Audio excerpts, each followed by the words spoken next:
Good morning, students. This is B.N. Jha welcomes you in the e-learning program of Modern English School, New Area, Nevada.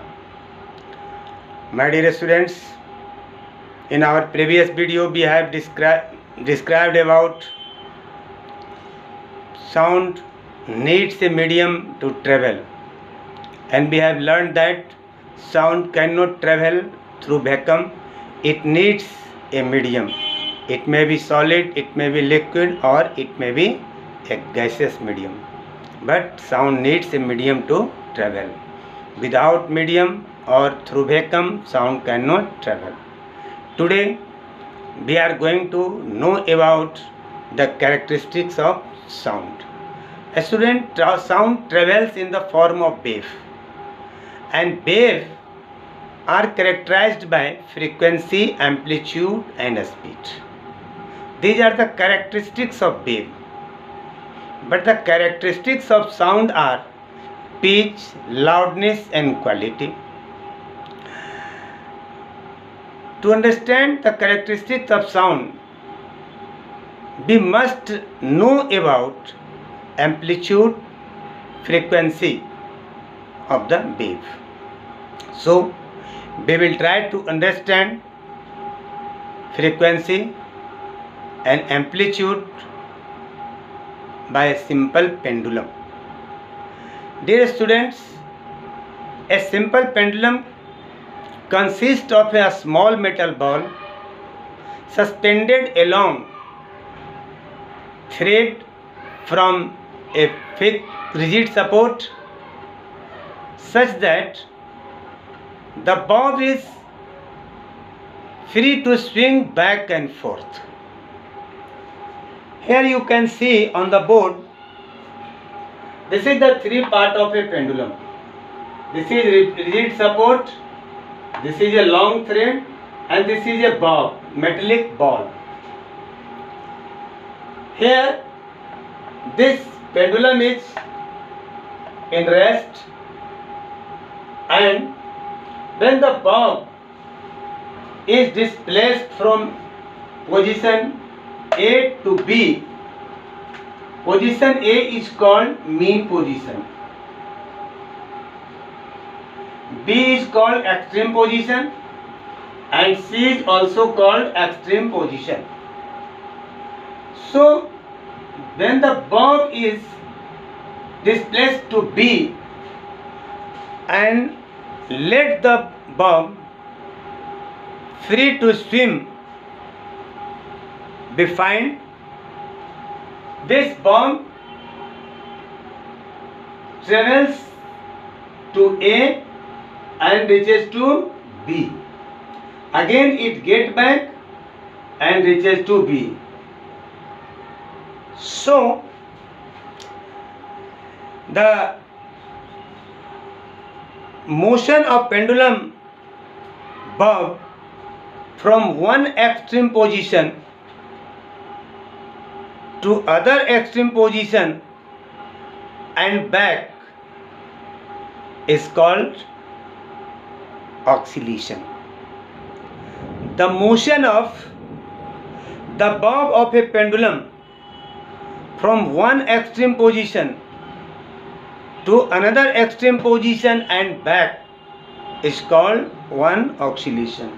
So when the bob comes from B to C and back to B, this is called one oscillation. Again, amplitude. The maximum displacement of the bob of a pendulum is called amplitude. So this is the main point, and the maximum displacement is AB, and in this side maximum displacement is AC. So this is called the amplitude. This is called amplitude. Maximum displacement of the bob is called amplitude. The third point is frequency. Third point is time period. Sorry.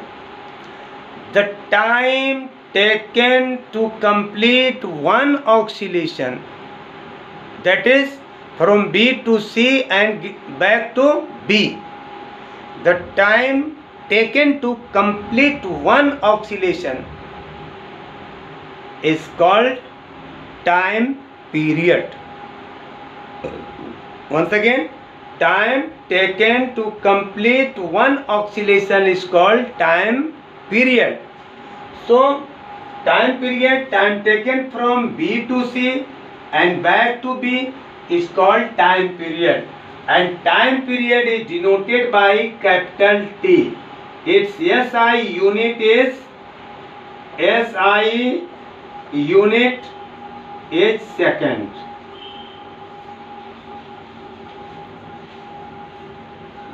Then frequency.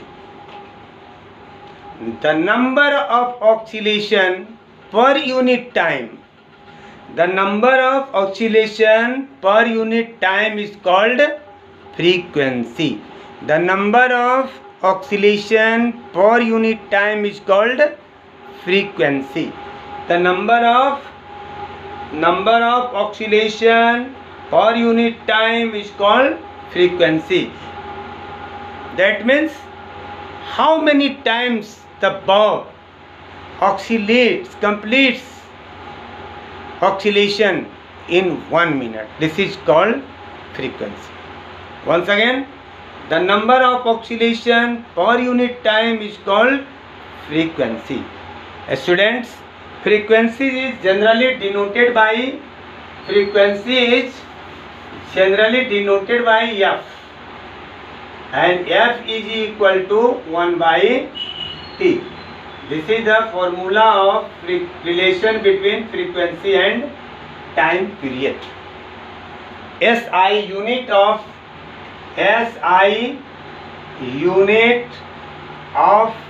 frequency is Hertz and denoted by Hz. Hertz. Denoted by Hz.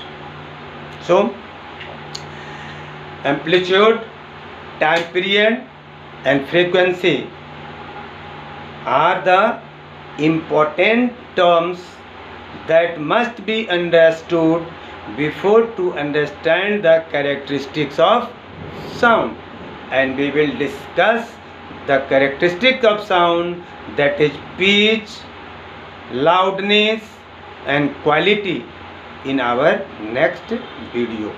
Thank you.